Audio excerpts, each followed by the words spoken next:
Joining me now, Delaware Senator Chris Coons, a member of the Senate Judiciary Committee. And what is your reaction, sir? Well, Chris, this is simply a stunning development. I don't think I could have been more surprised. In 2 weeks where Sally Yates testified in front of us earlier this week and where Director Comey testified last week, I thought I'd heard all the surprising news there was going to be.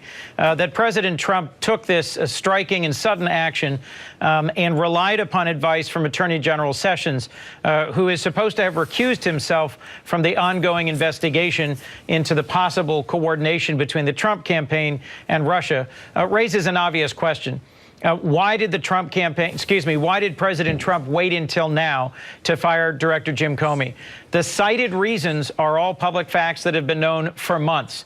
And while there have been some who have questioned and criticized the FBI director for his handling of the investigation into Hillary Clinton's emails last summer and last fall, the Trump campaign, the Trump administration, hasn't made any previous comments about it. Right. And Senator, that's what they cite as their justification for firing him abruptly today. Senator, that's James Comey on the tarmac at LAX. And I do not know if he is getting into the FBI plane to fly back or if that's just a private plane. It doesn't look like a commercial aircraft that he'll be boarding there, but it looks like he is on a plane and will be heading back to the East Coast.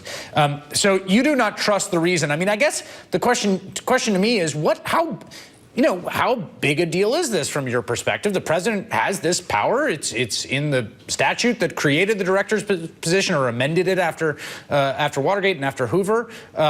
And, they say that he was roundly criticized from across the aisle. And so do you have confidence that the FBI can continue to function and that you can carry out normal confirmation hearings for the replacement?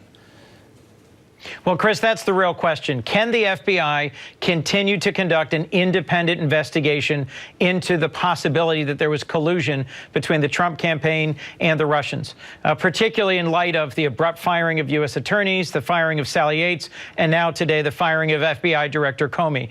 It was particularly striking that he found out that he had been fired through news reports while he was addressing FBI personnel in Los Angeles rather than having a direct conversation.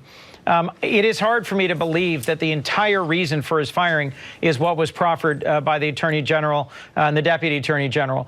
And so I think we need to focus on whether or not the Senate Intelligence Committee is going to be able to continue its bipartisan independent investigation, whether or not the FBI will be able to conduct an independent investigation. And I think we ought to recall FBI Director Comey to the Senate Judiciary Committee and ask him to testify about whether, in his opinion, this investigation has been compromised. That would be striking. I think he's scheduled, I believe, for some testimony on Thursday, if I'm not mistaken, and it's unclear whether he will. That's correct. He was scheduled to testify, I believe, in front of the Senate Intelligence Committee in open session, and I frankly think it would be important for us to know. Getting to the bottom of Russia's interference in our last election is one of the most important things we can do to defend our democracy, and I'm encouraged that you've heard several Republican committee chairs in the Senate this evening express their concern that there is a disconnect between the explanation for the firing and what they expect to be appropriate actions by the president. So whether or not we're going to be able to have a constructive confirmation process for the next FBI director, whether or not we need to have a special counsel appointed in order to ensure an independent investigation are important and pressing questions that I think the Senate should be taking up this week. Okay, so I want to ask about the appointment of a special prosecutor, because it's something that your colleagues in the Senate have focused on. Chuck Schumer calling for one, Elizabeth Warren earlier in this program. Do you support the appointment of a special prosecutor by the Deputy Attorney General? Well, Chris, I think that's something that's almost certainly called for now. I want to make sure we're being careful about the difference between special prosecutor, special counsel. What really matters is independence. And I have some questions now about whether we're going to be able to get someone who is a career prosecutor, who is able to conduct themselves independent of any interference, particularly given that the Attorney General, who had recused himself from the Russia investigation, played a role in this firing of the FBI director.